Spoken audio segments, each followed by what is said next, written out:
rahasia besar di balik mengapa kita wajib mempelajari Al-Quran.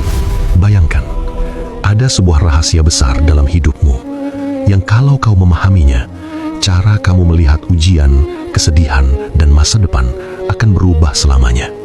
Tapi, untuk sampai ke rahasia itu, kau diminta satu hal saja oleh Allah: sabar mendengarkan sampai akhir.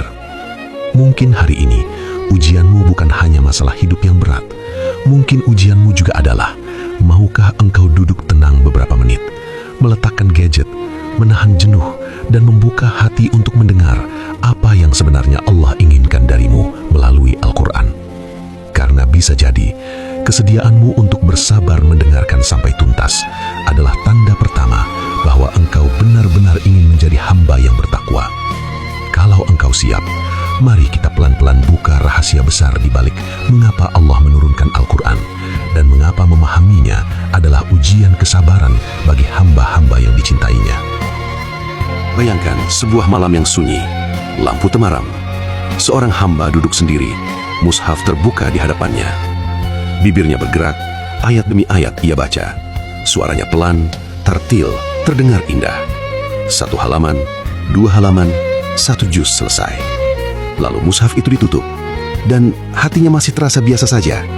Tidak lebih sabar, tidak lebih lembut, tidak lebih dekat kepada Allah. Pernahkah engkau merasakannya? Sering membaca Al-Quran, tapi seolah tidak banyak yang berubah dalam diri. Di titik seperti itulah, muncul satu pertanyaan yang sangat jujur dan sering kita hindari. Untuk apa sebenarnya Al-Quran ini diturunkan kepadaku? Apakah hanya untuk dibaca, atau untuk dipahami, dihayati, lalu mengubah seluruh hidupku? Inilah rahasia besar itu. Rahasia di balik mengapa kita bukan hanya dianjurkan membaca, tetapi wajib mempelajari Al-Quran. Al-Quran bukan mantra, bukan sekedar bacaan pengantar tidur, bukan hanya suara merdu di speaker masjid. Al-Quran adalah kalam Allah, surat tugas, pedoman hidup yang diturunkan agar manusia mengerti apa yang Allah kehendaki darinya. Allah tidak hanya ingin kita melafalkan ayat-ayatnya, Allah ingin kita mentadaburi ayat-ayat itu, melihat ke balik teks, menangkap pesan, memahami konsekuensi. Tanpa ilmu, tanpa belajar, yang kita tangkap baru sekedar bunyi, belum sampai pada maksud. Selama ini, kebanyakan dari kita berhenti pada makna tekstual, arti kata, arti kalimat, terjemahan di halaman bawah. Padahal, rahasia terdalam Al-Quran baru terbuka ketika kita memahaminya secara kontekstual dan sosio-historis. Artinya, kita bertanya, ayat ini turun di kondisi seperti apa? Masalah apa yang ingin Allah luruskan? Siapa yang pertama kali diajak bicara? Dan apa pesan Allah untuk zaman ini melalui ayat itu?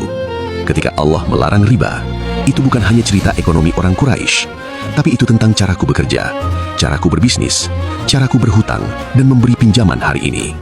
Ketika Allah mengecam kecurangan dalam timbangan, itu bukan hanya tentang pedagang di pasar, tapi juga tentang janjiku, kontrakku, pekerjaanku, bahkan tugas-tugas kecil yang kuterima setiap hari.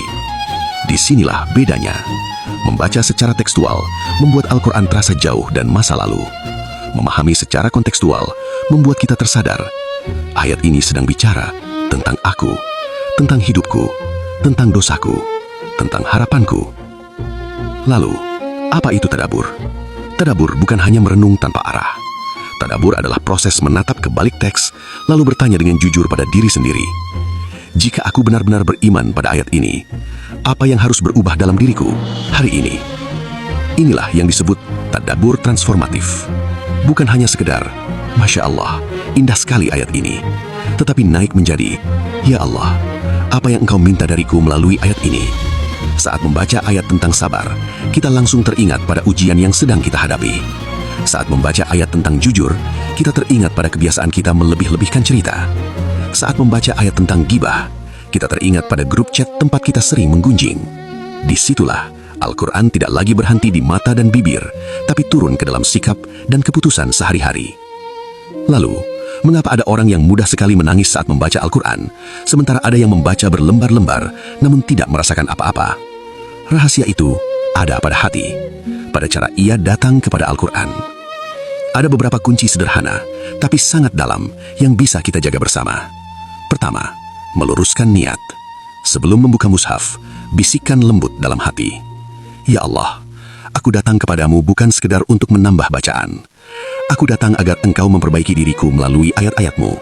Tunjukkan aibku, tunjukkan salahku, dan bimbing aku untuk berubah.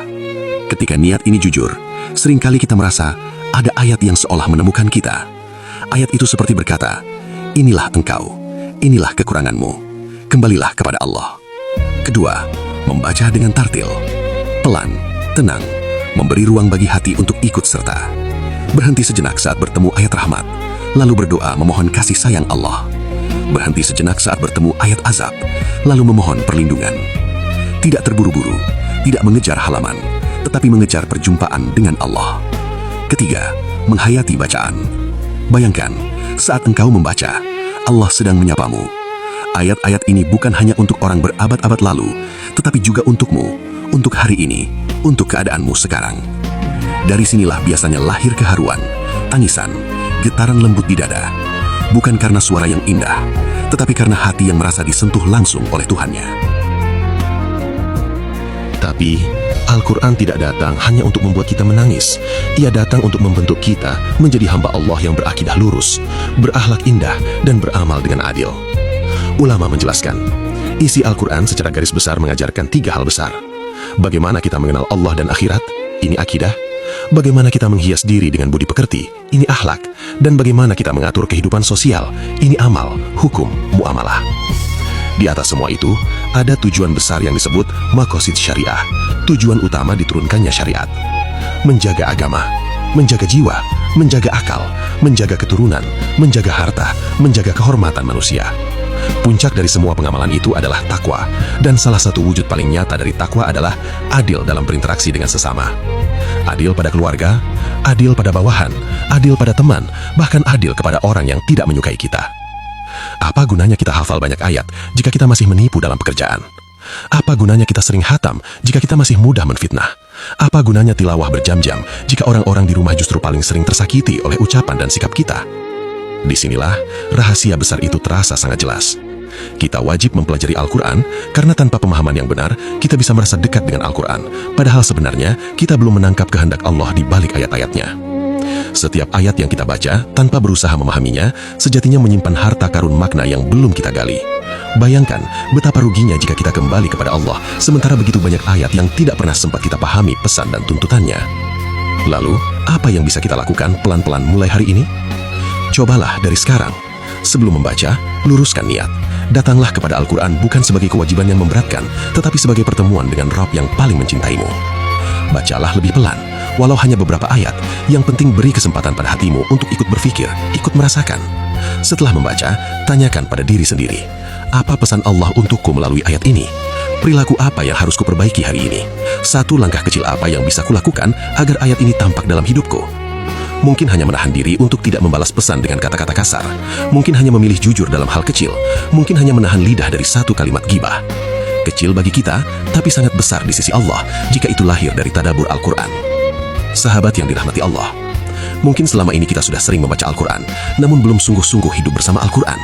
Belum menjadikannya cermin, belum menjadikannya guru, belum menjadikannya sahabat dekat dalam setiap keputusan dan langkah.